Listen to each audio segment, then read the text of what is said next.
Circumstances are good, but how I feel about them and how I feel about what's possible and what's next is even beyond that, because I am choosing joy. I am choosing to stay in the state of focusing on, all of the potential in my life. So better than great. Okay, well, that is the first time we have started off the episode with someone dancing. So thank you for bringing the energy. And my guest today is no other than brand leader to the stars, to high-profile people. This is Johanna White, and it's a real special privilege to have her on because she is incredibly influential and phenomenal, and it's already been a good conversation. So, Johanna, welcome to the show today. Thank you so much, Matt, for having me. I'm pumped to be here. As you can see, I felt the need to start with a happy dance. So yeah, let's do this. I love it. Okay, so I'm going to throw the trap out there and see if you step into it. And I know the answer before. How are you doing today? I am doing amazing, fantastic, better than great. Oh, awesome. What does that mean to you in your world? Amazing, fantastic, better than great.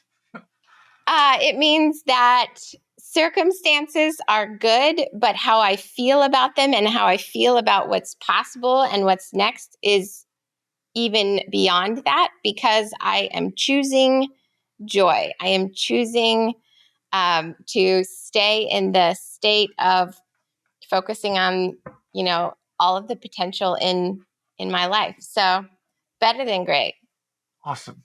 I love it.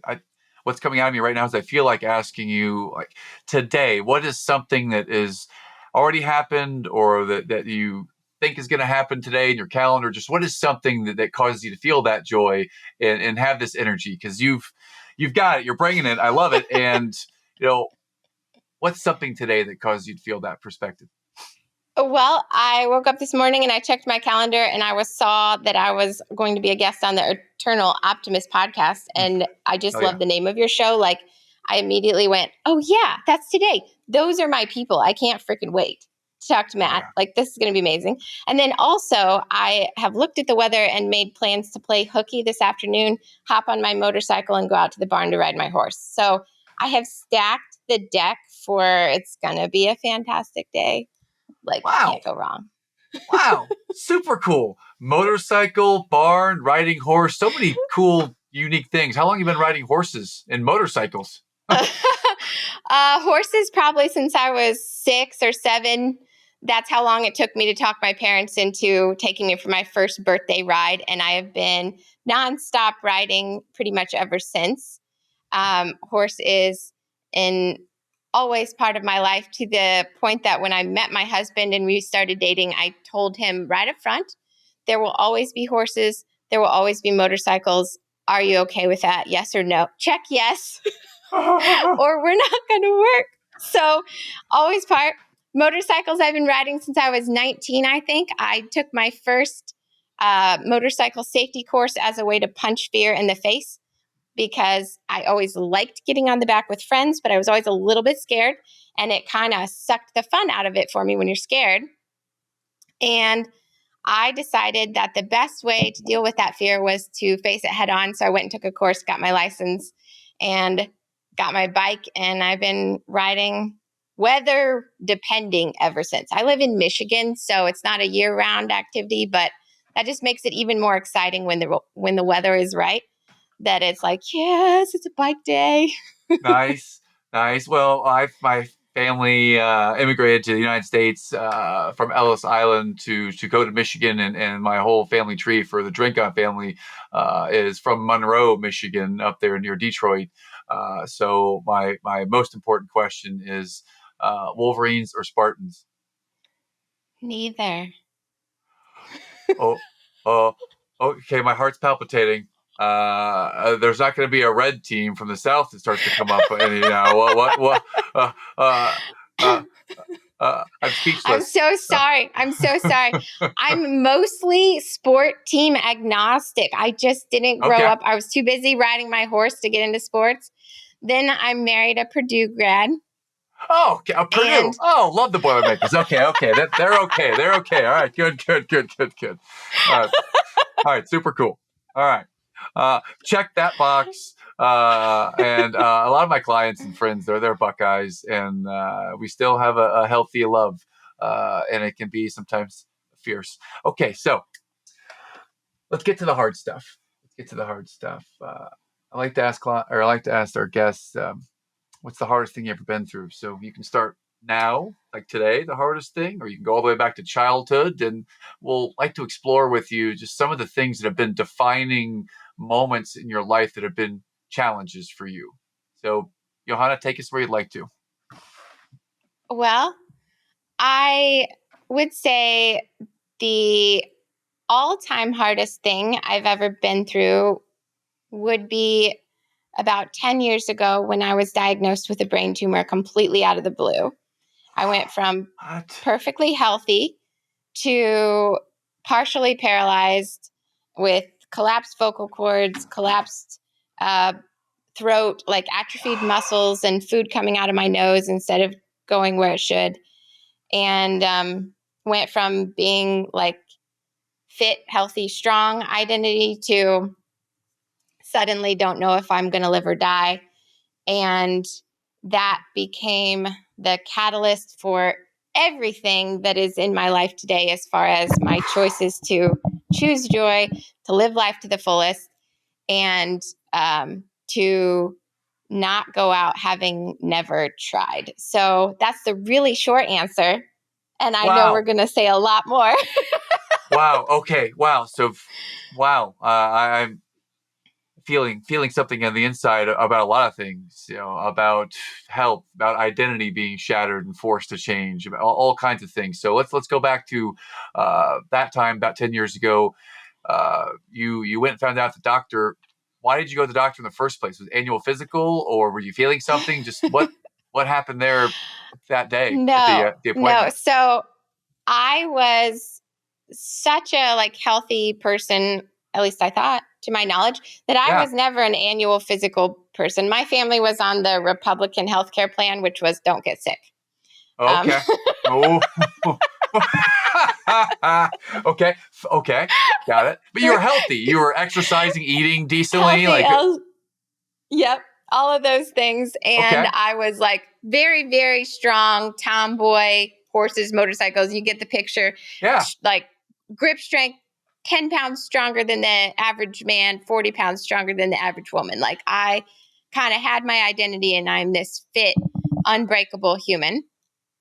And that was the only part of my life that I was really proud of, because up till that point, that was age 25, up till that point, fear had pretty much driven the bus in my life and Okay. made all my decisions. And so I was at a okay job earning peanuts.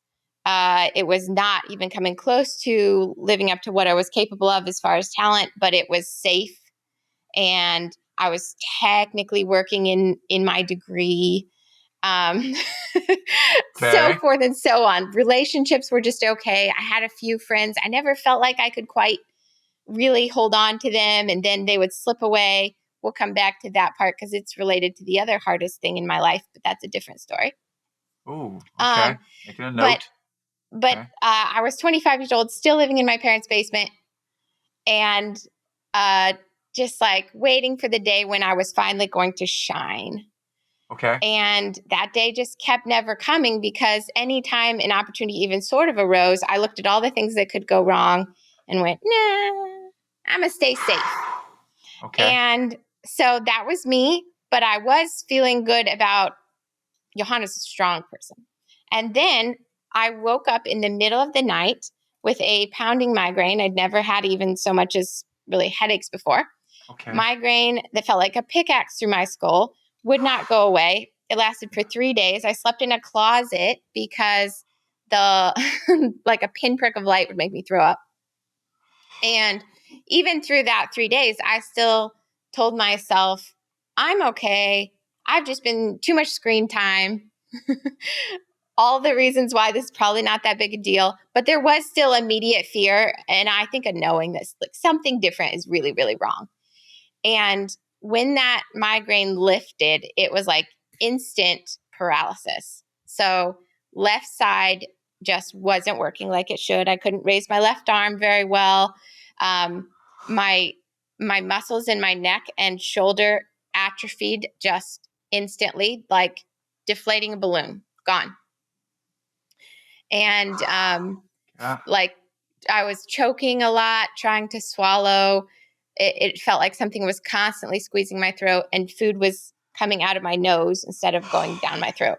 So it still took about a day for my parents to finally say, we're going to the ER, because very, very, very wrong here. Something's very wrong.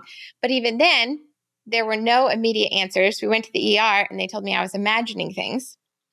Oh, okay. They ran a scope down my throat and didn't find anything blocking it. So since I was describing choking, they just said, well, nothing there.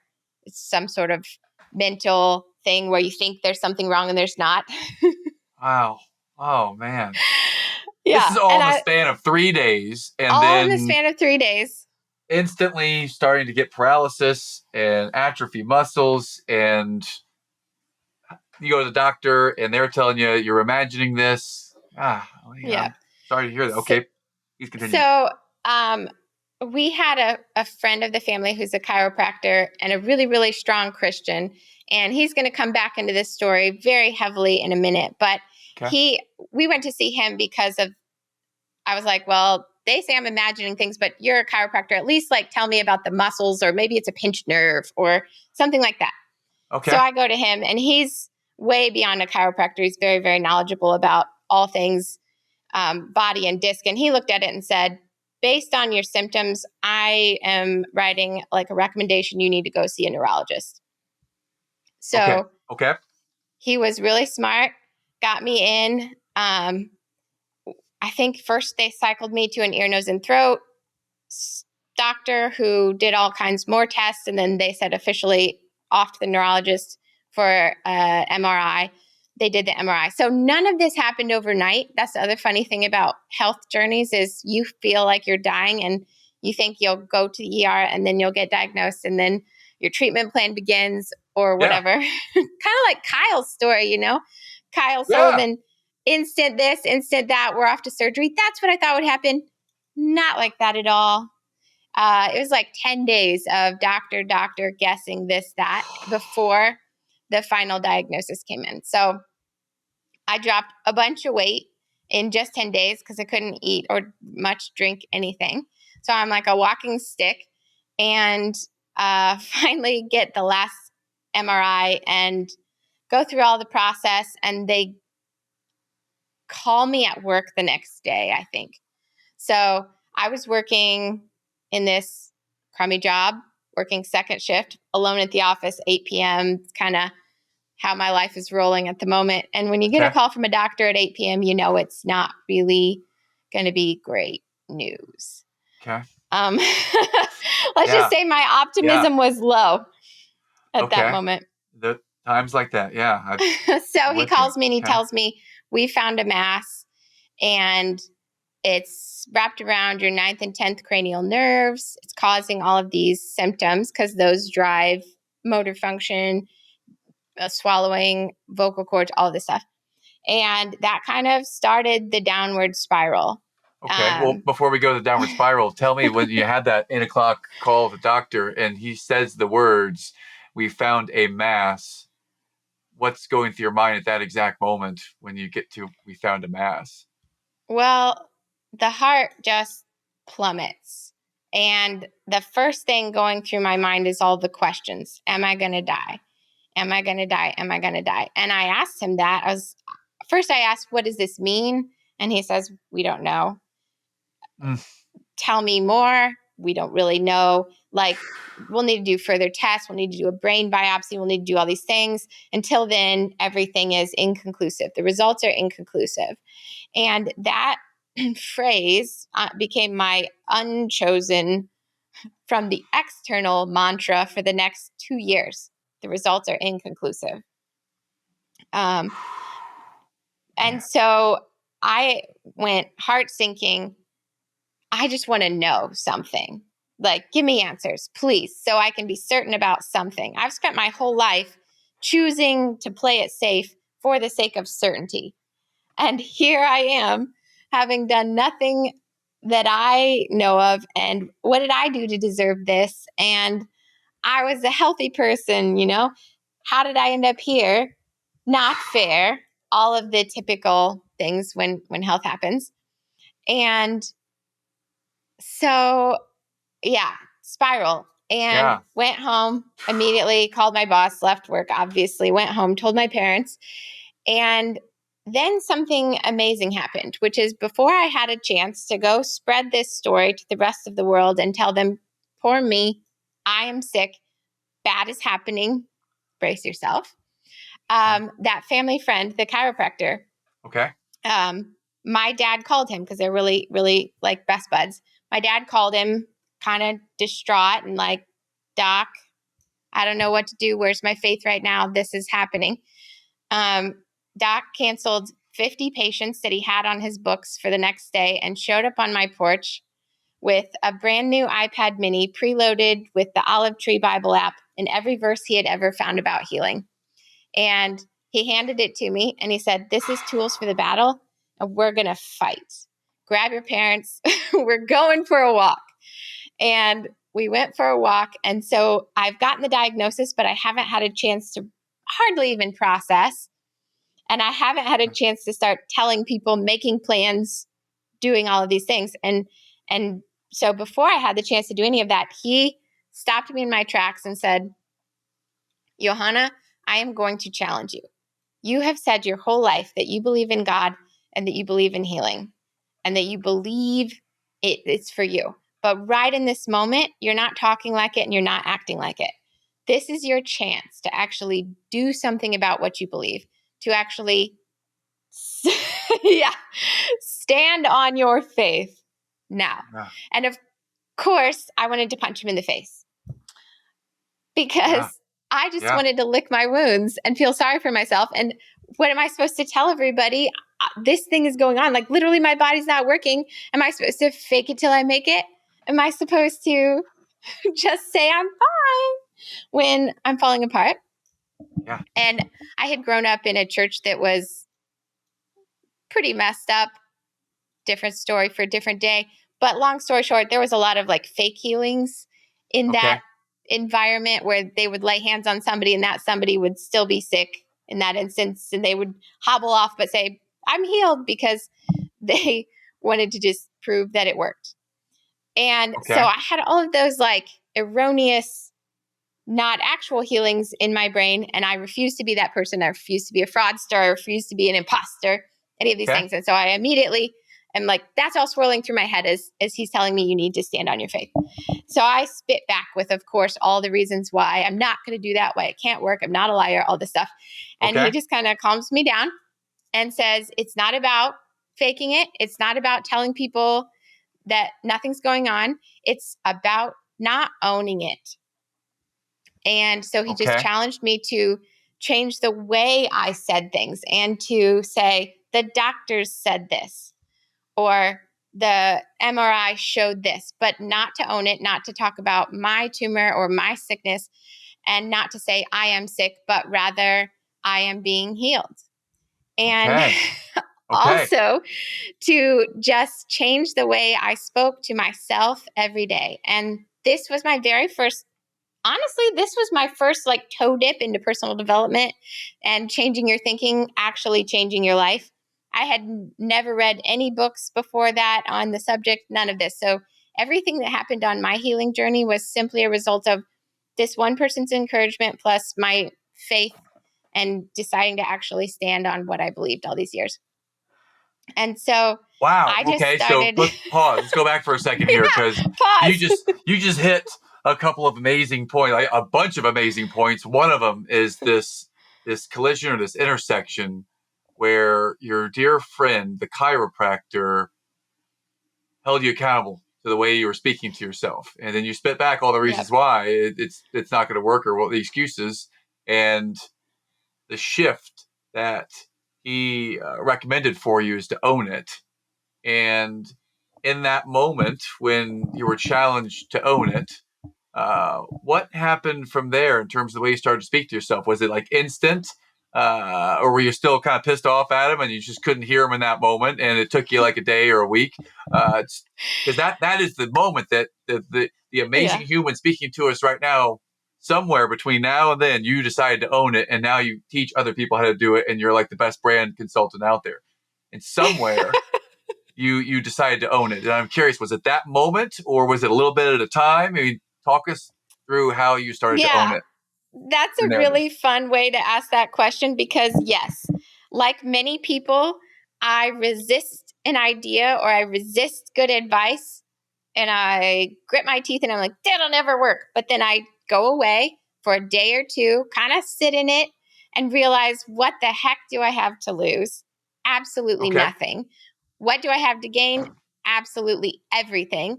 I let myself stew in all of my excuses of all the people I had seen die, all of the people that faith hadn't worked for, they believed, they didn't get healed, blah, blah, blah, blah, blah. If I go around saying I'm going to get healed and I don't, well, look at that. I'm a crazy person. Everybody's going to think I'm nuts. And then Huh. I just realized so many things. Like, one, if I said I was going to be healed and I wasn't and I died, I'm not going to care. I'd be dead. So nothing to Yeah. lose, looking like a Okay. crazy person. Yeah. Two, Doc reminded me that those were their stories and this was mine, and only I could be the author of my own story. But I did get to be the author of my story. Like, this was my chance to choose. And he also said, you've got to ignore all of the evidence of anything ever that didn't work that is not helpful to you right now. It's not burying your head in the sand. It is simply refusing to let in information that is not helpful Okay. and Okay. collect all of the evidence that it is. So all you need to look at is that in the Bible, every single person who asked Jesus for healing got it. The end. Like, that's the only helpful part for you to focus on right in this moment. And so I rose to the challenge. Like, I'm that kind of person. I might get angry with someone for saying something, but then I go away and then I come back. I'm like, you were totally right. Thank you. So Okay. Okay. it took me that moment. And I definitely dug through, but then I just decided, what do I have to lose? Nothing, everything to gain. I'm going to start doing what he said, which is change my thinking. And right now, my thinking is on a constant spinning hamster wheel of, you're going to die, you're going to die, you're going to die. I'm so afraid you're going to die. Like, I literally couldn't concentrate on anything. I Yeah. couldn't concentrate on work, couldn't concentrate on friends. If I was in a room with you, I wasn't really there. It was just spinning. You're going to die. And I first just tried to tell Yeah. myself, don't be afraid, be courageous, be brave. You have faith. Yeah, that works real well. Not at all. Well, I can relate to that. Because when I had my accident and the zip line broke and I was in excruciating, uncontrollable pain, I just wanted the pain to stop, and I could not stop thinking about it. And all the Yes. positive thinking and this positivity that I'm known for, it really hit the test there. You never know what you're made of until you're really, really, really tested, and you're being tested, and you're telling yourself, be bold, and I can do this. And still in the background, it's always spinning. I'm going to die. I'm going to die. I'm Yep. going to die. I don't want to die. So keep sharing, please. This is really helpful. Okay. So the first thing that kind of clicked in that Okay. process was that the fear made the symptoms even worse. I'll tell you, like, down the road, I had a really big, obvious aha moment of this. But in the early days, I noticed quickly I would go from kind of choking, and then I would think about how terrified I was that I was going to die, and I would pass out on the bathroom floor. Like, boom, it would knock me out. I would be so afraid that whatever muscles were left would stop working, whatever functions were still there would freeze, and it would make the symptoms worse. Or, like you said, I would focus on the pain. I would feel the migraine in my skull pounding, and all I could think about was that. And so I started realizing that if I was going to get over this, I had to do something about the fear first. And just telling it to go away wasn't working. So I realized I had to drown it out. I had to intentionally replace it. And that is Okay. what I started to do. Okay. Okay. Please. And so I looked for every single input I could find that talked about healing and that said, healing is for you. And I didn't care how reputable the person was. I didn't care their backstory, their life story, or anything. I would just play that audio. Yep. I would play verses about healing on repeat. I would play Psalms while I slept, if I could sleep at all. I would play, I would read out these verses about healing to myself. I would ask my family to read them to me if I couldn't talk. Like I would just put it all in. And slowly the fear started to loosen and I started to see improvements. Like some function started coming back. I'm breathing better. I'm swallowing better. I'm doing all Really? these things. What is this? A day, a And week, a month? You say slowly. What is that? What's months, this? Months. So you're months. still in physical pain. You still have mental anguish. This is not like, oh, I found out and now I'm going to get some treatment and now I feel better Yep. in a week. It This was is months. Months. months and Okay. ultimately years of this journey. Wow. And the other part of that is that I always thought that healing either works instantly or it doesn't work at all. Like, I am healed or it's not working. But Okay. instead, I had to start collecting evidence of every tiny piece of improvement and say, it is working. I am being healed, and let that be my story and not reject it because I wasn't getting the perfect instant healing that I was praying for. And so I started getting better and better and better and better. And 6 months in, I think, I was almost completely well physically. Like my body was functioning, muscles that had been atrophied that doctors said wouldn't come back even if they took the tumor out. Yeah. They had come back because they said, well, that's Yeah. nerve damage. It's permanent. Even if we manage to remove the tumor, these will still be atrophied and you'll still have Really? nerve damage and all of this stuff. So despite what they had said, it started coming back and I was getting better and better and better. And so I went to Okay. my, Time out. So it's starting to come back. What was your diet during this time? What was your weight? Did you lose more weight? Did you gain a bunch of weight? Did you go out or stay home? I mean, talk a little bit about that. The nutrition, the weight, what's your daily well, routine? I wasn't super focused on a specific diet. I was just Okay. trying to eat anything at first. Yes. Like, yay, Okay. smoothies. Yay, I can eat some food. Then swallowing started coming back, and I went back to a fairly normal diet Okay. within the first couple of months. Probably gained 5 pounds back, stayed really lean, but not a skeleton. Like I was Okay. doing good. Okay. And there were probably some things I should have not done, like never have sugar or other things, but I was more focused on just living Yeah. than Oh, trying just living. trying You're to right. cure it Yeah. Yeah, we forget about with that when any we're specific healthy thing. now. That I just try to survive, and so if Yeah. I'm asking the wrong question, I can appreciate that. Just No, living. I know some people Yeah, are like, now I know a lot more about health, and I might have used that as part of my arsenal for dissolving cells or different things, but it wasn't then. So I simply yeah, stuck with the way I was eating, which was relatively clean, not yeah, obsessive. yeah. Um, and so I was getting better and better and better. And I thought that I've conquered fear. I am clearly healed. I'm excited to go for my first 6-month checkup where they're going to do an MRI and they're going to show me this clean scan. I'm going to have all this evidence that it's gone for good. And obviously, it's all better. Everything's good.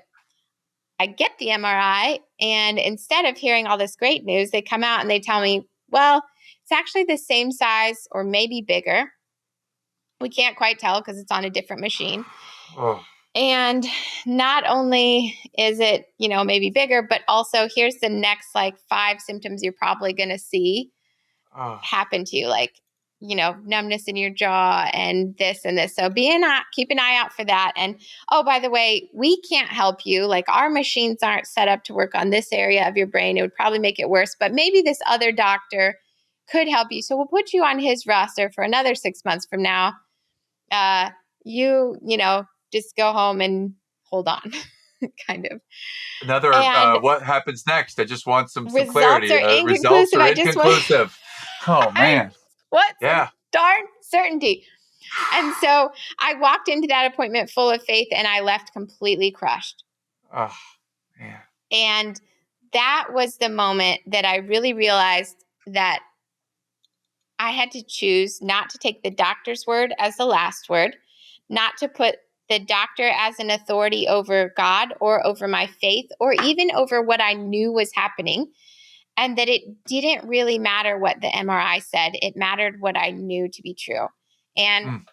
I got some really cool verses to back up what I was learning. But first that was the moment of the revelation that fear was as deadly as the tumor.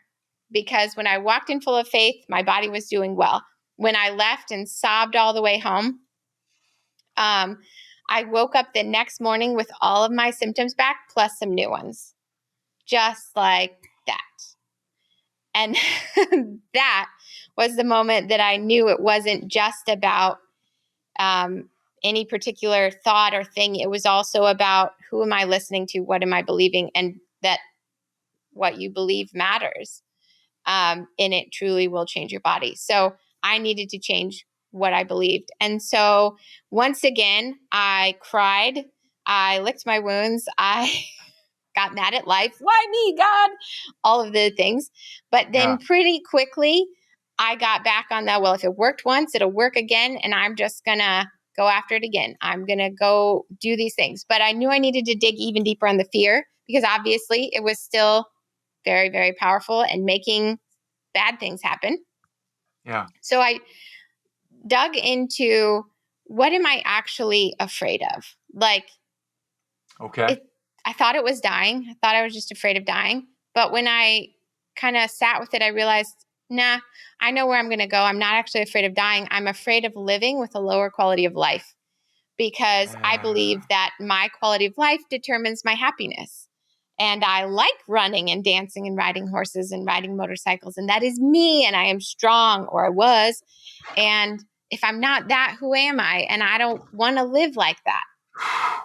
Yes. And so but then I realized in different moments over the next couple of days that even when the pain was pounding, I could choose in that moment to find joy anyhow and surrender my desire for healing. And I have learned throughout this that this story ends very well, but I have learned throughout this journey that my success, both in health and then later in business, were a result of massive action and then massive surrender.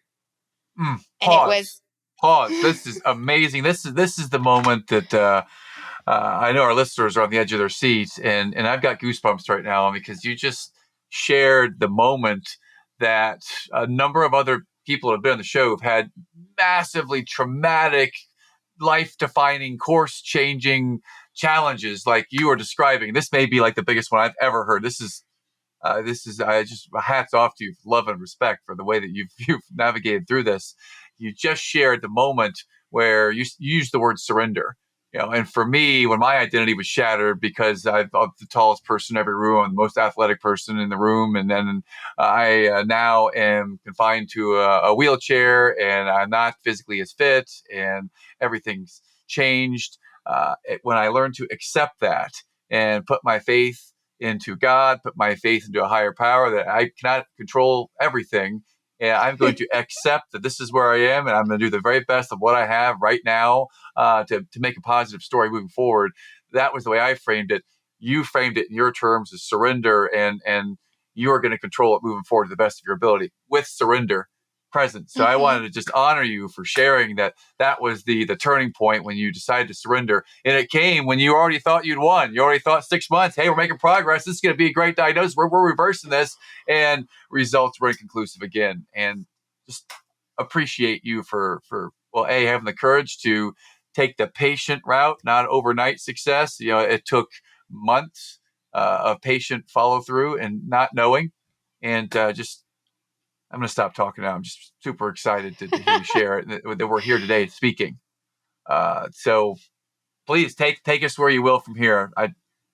Well, Thank you. no, thank you for interjecting that there. And I haven't heard enough of your story. So if more parts of it tie to this, please, by all means, interject them. That's why we're here together, to make the best dual story that someone is going to hear, and it's going to get them unstuck. And maybe it's going to get them completely healed. But no matter what, it's going to help them know that they are not helpless or hopeless, that That's right. they have choice. So I learned that the only thing I could actually control, Johanna White, type A control freak, wanted to make everything perfect all the time. And it turned out the only thing I could actually control was my thoughts. But I learned by changing my thoughts, I had a whole lot more impact on the outcome of my life than I ever thought possible when I was trying to control my life and the people around me and circumstances. Wow. So I get hit with this whopper of, once again, still inconclusive. And I dug into it. I'm terrified. What am I actually afraid of? I'm afraid of living in a wheelchair. I'm afraid of living on a feeding tube. Those were some of the things they told me could be the next symptoms. I'm afraid of this. And that if those happened, that I would be sad, miserable, unhappy human. And I've always been this bubbly little joyful thing. And what am I going to do? I'm not going to be able to be Pollyanna optimist anymore. I'm going to just have to be a sad, miserable human because I'm on a feeding tube. But when I realized that it was my choice, and in the moments of the migraines, or in the moments where I'm on a train with my boyfriend, taking him to see the Cubs for his birthday, and it's sunny and happy, and it should be a great day, but I'm in pain and misery, and I can see the people around me having fun, but I'm just there. Those moments were the moments when I built an altar in my mind, and I just went, all right, Lord, I've done everything I know how to do. I thought you wanted me to be healed. Now I'm just surrendering, and I'm going to choose joy. I'm going to be here today with as much of me as I can be for as many days as I have left.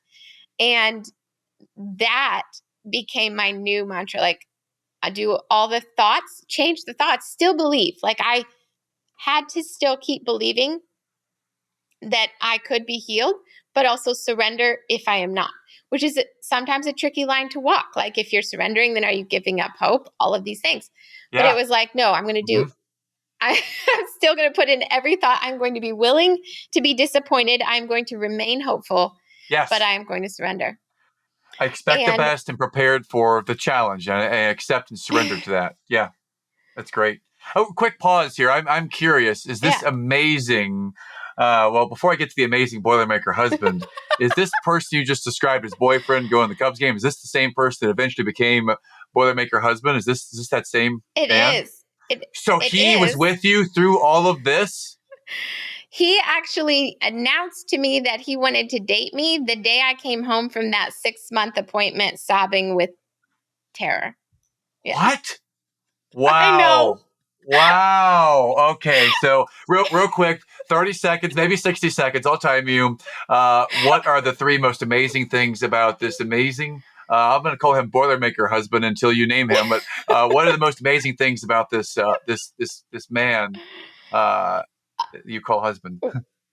Well, one, he was not at all afraid of the outcome. He had absolute faith, but no concern whatsoever over, I didn't want to date. I don't know what's going to happen. Why would I want anyone to go through that? And he was just not even worried about it. He's like, I want to date you. I want to marry you. I'm not scared. And that was amazing. Also, he had more faith in me than I had in myself. I think my faith in myself has risen a lot over the last 10 years. So now we're pretty equal. But back in that time, I actually quit my job and started Design by Joe 2 or 3 days after the diagnosis. What? Okay, we're going to go on a different path here in a minute. When you finish honoring your husband, we're going to come back to that. And he had known me. We had been friends for probably a year before that. And his response to me quitting my job was like, what took you so long? I knew you were capable of so much more. Why were you just sitting there waiting it out? So no fear. Yeah. And then he just loves me for who I am and didn't want to change me. And it felt good. I had comparison relationships at the time where people were like, I really like you. I think you're amazing, but it would be better if you didn't do ballroom dancing and wear those flashy outfits, or if you didn't do this thing, or random things that they would decide were wrong with me. And Zach was just like, whatever, you're awesome. I love you. And it felt very freeing. There was never guilt if it was a long time before I could talk to him because I'm dealing with a lot of stuff. There was never why haven't you called me in 3 weeks? It was just, he was just there and really steady and really consistent. And one time I had a horrible anger blow up at him and said some extremely hurtful things in the early days, I think back before we even officially started dating. And instead of getting angry back, he just said, wow, that must have been super, super painful for you. I'm so sorry you went through that. Like, I That is a couldn't page believe out the of a master responses. dad playbook right there when your kids blow up. So you had this blow up and he fed love back to you. And wow, what a great example of emotional intelligence. Yeah. Kudos to Zach, man. That's awesome. Wow. Okay. Well, we're going to change the podcast now, and now Zach is going to come on. And no, I'm just kidding. I love this man already, and just the ability to stick with and support and guide and love through all that time. That's amazing. So kudos to Zach. And I'd love to talk to you forever. Before we end it forever, though, let's go back down I a know. different I path. left some cliffhangers. Let's come back. You started a business. Okay, so let's go back to your business. I'd like to take the next few minutes to talk a little bit about your business and your brand, because you're one of the best out there. We've been talking about your amazing story. I'd love to honor your business a little bit, share a little bit about that. But where did your business start, and why? In the middle of all of this, in the beginning of all this. So, please share. Okay, I'm going to answer that. But first, I have to do a favor to your guests and not leave them hanging off a cliff, because I get this feedback like, oh my gosh. So they type in the episode, what happened? Is she okay? What happened?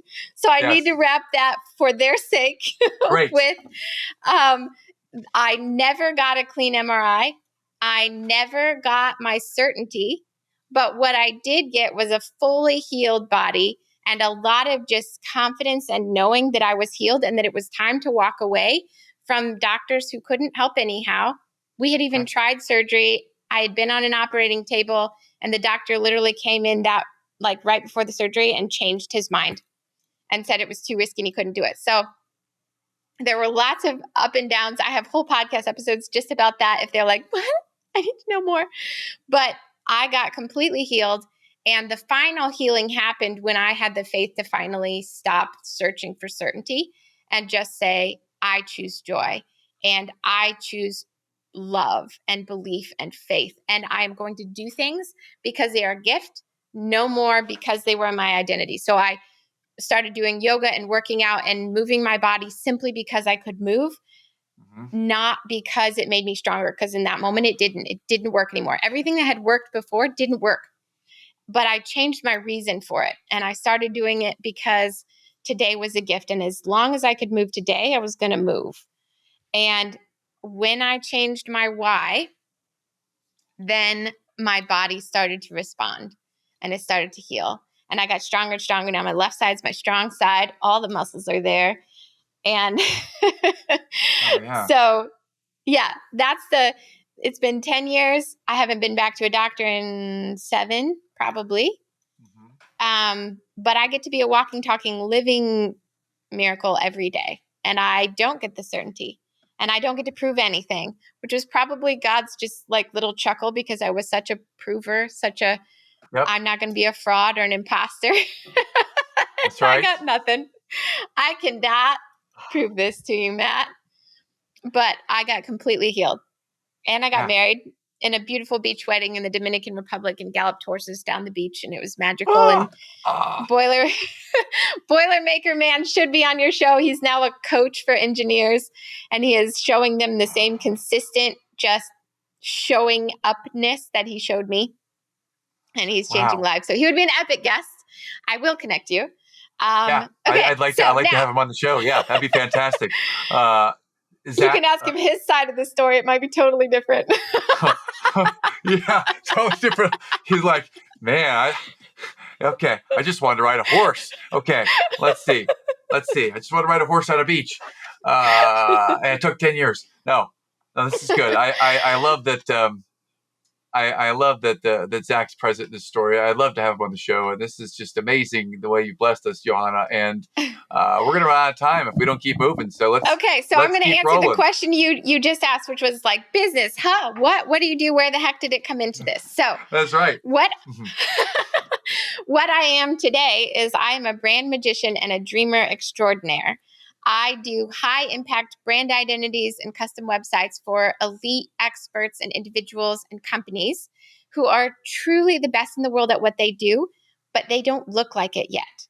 Mm. So I help them create a brand and a message and show up in the world with the full value of who they are so that they can magnetize their dream audience and be as delightfully expensive as they deserve to be. And I care about that so much because when I was diagnosed, I was working this dead-end job. I was not being anything close to who I was meant to be. I was existing, I was not living. Mm. And I knew that. And I looked around right after the diagnosis and I said, I'm not going out like this. If I die, I'd rather die a failure than someone who never even tried. Mm. And Mm. I can see what I'm capable of. I'm not even close to living up to my potential. There has to be more. And there are so many ways that people these days help others step into what they're called to do and what they're capable of. But branding was something I did really love. I just knew I wasn't even close to using it like it could be. In the early days, I was just doing minimal graphic design. I was designing ads and things like that, but I wasn't really changing the clients' lives. And I knew that. Yeah. So I quit. I walked out of the office. I started knocking on doors on the street that the agency was on. And I would pop my head in and I'd be like, hi, I'm Johanna. I design things. Do you need stuff designed? And I Mary Kay ladied my way down the street and got Nice. my Nice. Oh, I love it. first I few love it. clients. And started Design by Joe with a whopping like 10 hours of freelance work on the clock. And Yep. so at first it was enough just to start it. I also started a company called Iconic Moto with two friends. We were making designing apparel and building custom cafe racer motorcycles. And Okay. then I started Uniquely Yoga, which was a online boutique that sold yoga pants made out of recycled water bottles. They all Nice. had their own reasons for why it was like some part of my passion that I felt like I wasn't tapping into. And so I just kind of went, like, now is the time. I'm going to do all of the things I've never done. And since then, those Uniquely Yoga and Iconic have both been shut down. Like we closed those down. They weren't meant for long term. But Designed by Joe, I started building it. And when I was still sick and when I was still mired in uncertainty and fear, it gave me something to focus on the other side. It gave me, one, an outlet for what I knew I was capable of, but two, it gave me something to Okay. look at that wasn't the pain. It gave me something Yes. to think about that wasn't the mess. And it was a way for me to picture myself on the other side of this, already healed and well and successful and confident. And like, there is a Johanna on the other side of this, and she is a badass. Yeah. Because I knew that if I only just survived this, what a waste. If Yeah. I went through all of this and on the other side, I was still scared, making my decisions based on fear and staying in mediocrity just to be certain and safe. Like, what a waste. I could not do that anymore. And so I started this as an outlet for that. But then, as many like business owners will relate to, you get this big push of motivation to start, and you do this flurry of amazingness and you launch your business and then you coast. At Mm. least that's what happened to me. I felt like I Yeah. had succeeded because I had started it.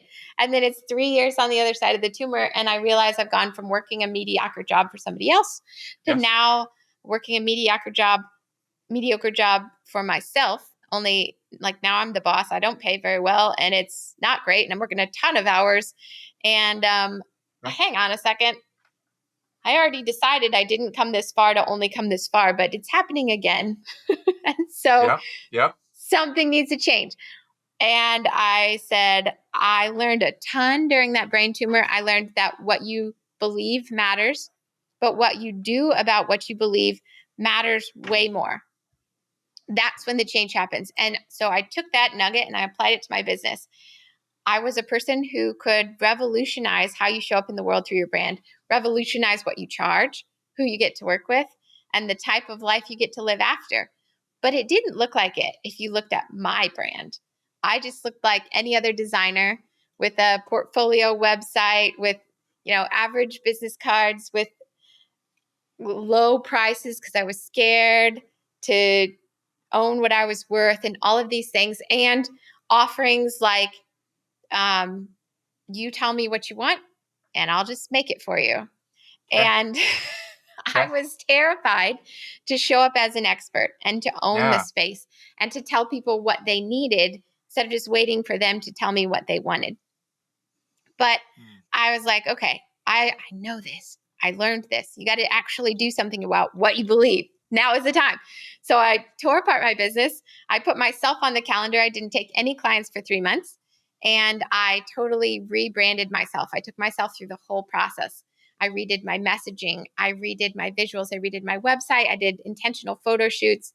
I did made these crazy epic business cards that I literally dunked in gold, and they have gold dripping off them on my website. And I said, it's not enough to just tell people that I know how to make them show up as premium or as luxury or to take their part in the market. I'm going to do this to myself and just show them instead of trying to tell them till I'm blue in the face.